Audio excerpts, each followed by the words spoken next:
Welcome to Neanderthal Storytime. Today's story is titled Midnight Ravings.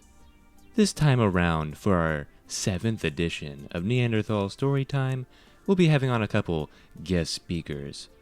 Instead of me, your usual Neanderthal. So anyway, let's get to it.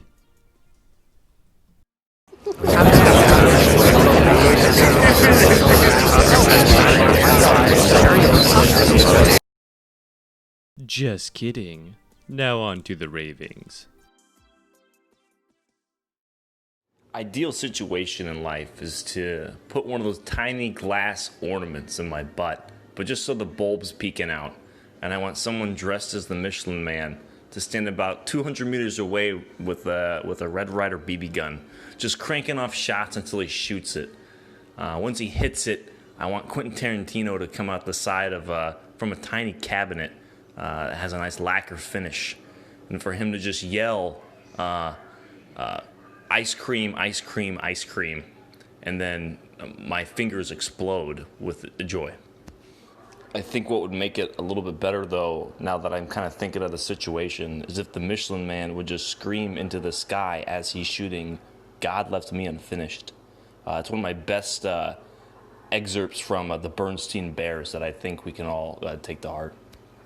I found out 4.5 Tuesdays ago that if you dip your darn tough socks in Hormel chili, it is nothing more exciting between the feeling in between your toes than the manila envelope I glided through it as I read the Bible backwards. Have the Michelin Man be played by Keanu Reeves. He's not wearing makeup or costumes or anything, and everybody just acknowledges him as being the Michelin Man. Workshopping this funny bit where I own and operate a 7-Eleven, but the Slurpee machine with the spinny stuff in it instead of being filled with Slurpees just full of cum. Rub-a-dub-dub, 3 Albanian men in a Long John Silver's accosting me trying to get me to buy their stereos. I want to go to a Lowe's and then ask a man to help me and then say, "You are free to go once I die."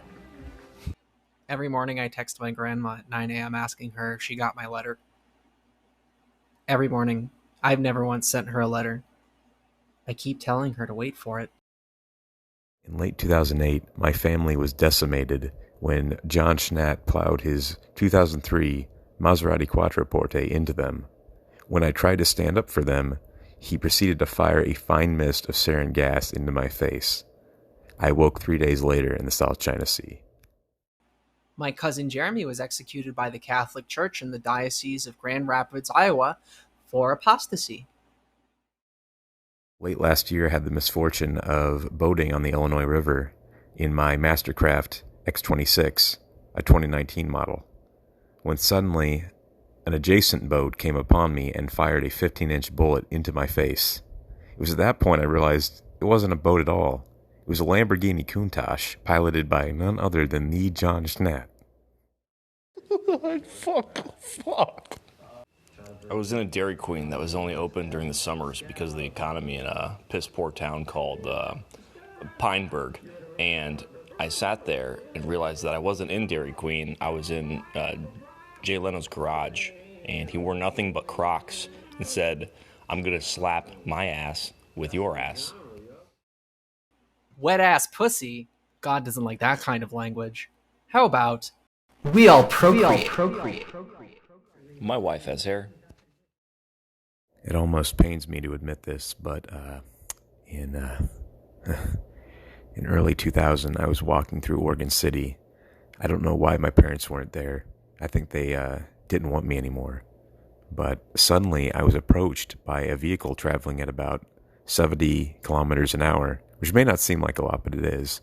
And as it was passing, I noticed it was a rabid pizza man, and he proceeded to fling a pot of boiling water in my face.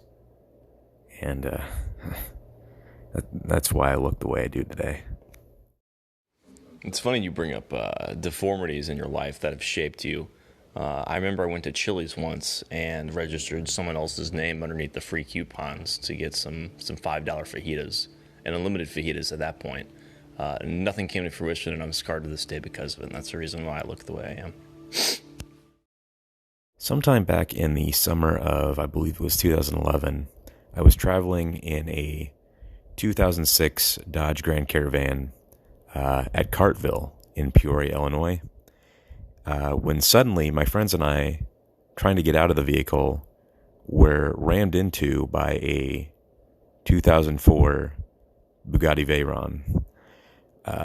The man that got out of the vehicle addressed himself as John Schnatt, and he proceeded to pull his entire big toenail off of his toe. He turned to his wife at the time and announced to the whole world, "I knew that was gonna happen." And we all got sick. That was fucking dumb. I gave Papa John's wife gonorrhea. There's a point in time in someone's life where a man breaks his character, his everything, choice, decision, path, pursuit, passion, everything dies, and he becomes a coward. I witnessed that in October in 2011, and my buddy's upstairs room in his house when a dude went full droidica. I didn't think it was possible.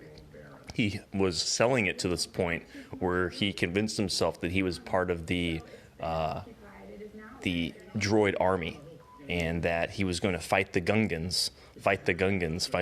That's all he would say whenever he was sitting in his car. And he went full droidica, and to this day, I've been sworn my allegiance to the Republic in order to fight him. Back in junior year of high school at Illinois Valley Central High School, which is a high school, I was driving in my 2000 Dodge Neon, the base model. I drove it through the drive-thru of the local Taco Bell at about 11:48 p.m. when I thought it'd be a good idea to wear a Mitt Romney mask and just make noises as I passed through. They didn't like that very much. They proceeded to pour a mixture of acid into my face, which got into my lungs. And as I was screaming there in the car, still in Richard Nixon face, mind you, I was also robbed at gunpoint by none other than the John Schnatt, who just happened to be driving through in his Dodge Challenger. I don't know what year it was. I couldn't see because I had fucking ass. Papa John founded the Mujahideen. We all find special groups in our lives through different connections, communities, through what we find happiness in. And I found that with someone pointed out that Boko Haram had a pretty good culture, a pretty good pursuit, pretty good lifestyle choice, and they sent out Christmas cards every single year. They wouldn't miss. And I would look forward to them because I would write my Christmas cards to not Santa, but Muhammad al-Salif al-Baghdadi. And to that point, I realized that he was the true Santa. But he was actually just a dirty Santa, and I was actually giving away information to a terrorist organization for approximately 10 and a half years, and I'm facing jail time. If you're listening to this, that means that I have broken only my left ankle and not my right, because my right ankle is on 7 News right now. I'm homophobic. In our life, we make friends and acquaintances through different ways. And who we think is a friend and acquaintance is a little different. Someone has a bit more wiser or more seasoned path on just dealing with people. So I invited a friend over, and a couple of friends. He's part of groups of friends. And I remember my dad looked me in the eye, and he said, "Put that kid back where he came from, or so help me." And since then, he didn't want him back. He threatened to shoot him, and it started a fire in this kid's soul, where he then became part of the reignition of the crusade. It's called Crusade Number 2, Reignition by XXXTentacion. It's a brand new hit, just came out, just dropped. But you find that in just superior athletes, type A personalities, CEOs, and it's an entirely true story. And then it was sold to Pixar 2 years later to make Monsters, Inc. Oftentimes throughout history, philosophers, artists, mathematicians have described some of the more profound experiences in our universe as looking into the eyes of God. I had such an experience myself in 2013 upon encountering a man named Orc. I tried to elicit humor from him by doing weird things, by flipping CPUs around within the computers he gave us. He did not take lightly to those incidents. He proceeded to scream at such a high decibel that my eardrums burst in an instant. I was truly looking into the eyes of God. I think we can all remember that time when we were there when something started or a significant impact in our life. I look back at my time in high school as one of the biggest growing portions of my life, but also one of the starts to one of the forks in life and the different roads and paths you take. But one thing that impacted us all, not through my decisions, but who we interacted with, was COVID-19 initially started in IVC High School from a teacher with tenure and who didn't know anything about the subject she taught and could not see the outline, shape, or anything phallic in nature. So we would draw dicks all the time, everywhere. But then I noticed she had a slight cough. And I believe to this day, and after a large in-depth scientist, they took the same ones that did Jurassic Park, they found out that she had COVID, but it was from eating chalk. I remember seeing her scruffing down chalk like a thing of nuts in a squirrel after hibernation. Barack Obama friended me on Facebook and now won't stop asking me if I want to buy his tapestries and wall beads. There comes a time when you have to man up, and you have to make that decision. Are you going to continue sitting in that McDonald's with your friends, knowing full well that your lost friend is watching from the Chrysler 300 parked in the parking lot with a loaded AR-15 in his lap? He's been watching you all night, and he suddenly calls each of you individually and asks where you are. Do you look that man in the face and challenge him? Anime Rifle 15. Blissfully riding my bike through a high school, running down as many short German men as I could find. I don't have very fond memories of 1970, but one of my more profound ones was when we were flying in a Healy over the village of Hanoi.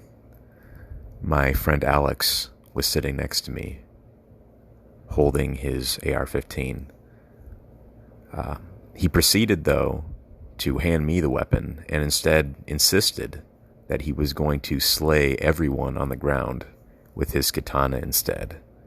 He had done it before. I had seen it, only on milk jugs filled with water, mind you. But he constantly told me how he had dreams of doing the same to his neighbors who were not like him. I couldn't handle that, so I just jumped out of the fucking plane. I'm not going to deal with that shit. That's not my shit to deal with. That's his. I remember walking by the girls' bathroom in high school at one point in my life, and I saw a giant corny poop. In 2013, ISIS was going to recreate 9/11, and a lot of the planning, consideration, logistics, supplies, coordination, efforts, influence, and areas to focus on. One of the biggest think tanks they started there. One of our neighbors, actually from our neighborhood, he sat up in the middle of this planning, this in-depth thought, mission development planning analysis, 8-step model program they were going through, and said, I'm going to go watch Big Hero 6. And then that stopped the entire operation and left ISIS at one of the most feeble points to be destroyed. And I think that's what accredited Barack Obama's sneaker line, Obama's, and I think that's where we got to today. There's always that pious motherfucker who can't separate their beliefs from reality. And IVC was no exception. I once witnessed a true martyr ride their bicycle through the hallways when this absolute goblin of a man, wearing his priestly robes and his pointy little crown, decided to play Pontius Pilate and threaten crucifixion upon this martyr. He said, "I'm going to nail you to a fucking wall if you don't get off that bike and tell me what you said." Death, as we all know, is part of the human existence, and it's inevitable for all of us. But witnessing that pain and that suffering firsthand is something I'll never forget. When I was touring in Germany with my band of brothers from Illinois Valley Central High School, I was in front of the Reichstag building when the same fucking goblin who had threatened crucifixion upon my friend just several years prior was standing in the middle of a train track. Now, I didn't speak up, but I'm wishing I would have. As he was saying, "Wir gehen geradeaus," suddenly a bullet train decimated his body and spread flesh and blood everywhere. And who was... Weapons are all fun and games until someone gets hurt. I was in the basement of my friend's house when I was young, and we had just brought over all of our weapons, and I sat there thinking, how much fun we're going to have, unique kind of getting together and, playing video games and talking about weapons and guns and everything, and then how awesome it was, that surreal moment of just pure ecstasy, and me just completely negating every and all bit of safety. And I said, "I'm going dual akimbo," and I pulled the triggers of both handguns I had, thinking they were unloaded and on safe at least. And I had shot my friend in the foot, and I laughed and laughed and laughed at him. All while his dog in the back pooped and pooped and pooped, and when the snow melted, it was only poop. There was no more grass. A moment, by definition, is approximately 90 seconds. And there was a moment in my life I will never forget. In high school, in German class, we had a pretty normal teacher. He was very short. And we learned one of the best educational preferences I've ever had was German. I still know some of it to this day. One of my classmates decided to just play a prank on this gremlin of a teacher. Fine at this point. But I think that prank was what triggered the summoning of a demon to enter his body, and I think we witnessed it, but didn't know what it fully was. The classmate asked to play Doctor and the Pencil, colorful and playful film. And played it, and we had found out during this, he played it over and over again for the class. Once it was over, his auto-tinting glasses were only black, and he breathed fire and brimstone in the hallway. Driving home from Cartville while attempting to collect my thoughts, I was flanked on the right side by a police interceptor vehicle, with a woman inside yelling, "Pull over, pull over." Well, I did just that because I was a scared 15-year-old, but little did I realize it was not an interceptor vehicle, and it was not some police officer telling me to pull over. It was the one and only John Schnatt, driving a Porsche 911. He proceeded to unload a tub of grease into my vehicle without my permission. I will never live that down. The year was 2009, and my little boy body was sitting in Algebra 1 class. There was a majestic creature sitting across the room from me named Colin Beale, who was clearly on the autism spectrum.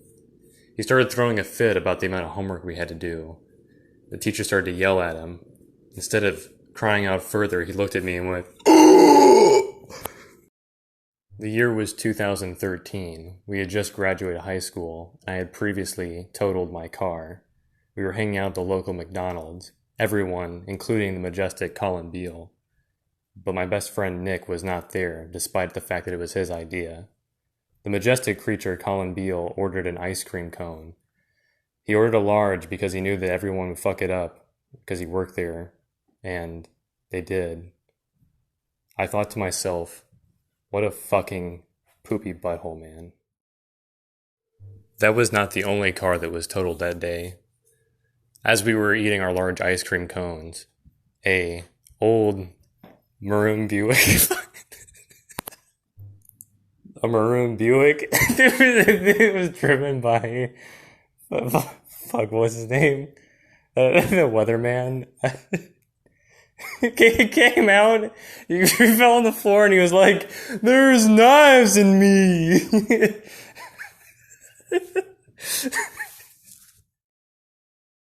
Not a big fan of people who like to flaunt their wealth in front of others, and I witnessed that firsthand about 2 years back on the McCluggage Bridge.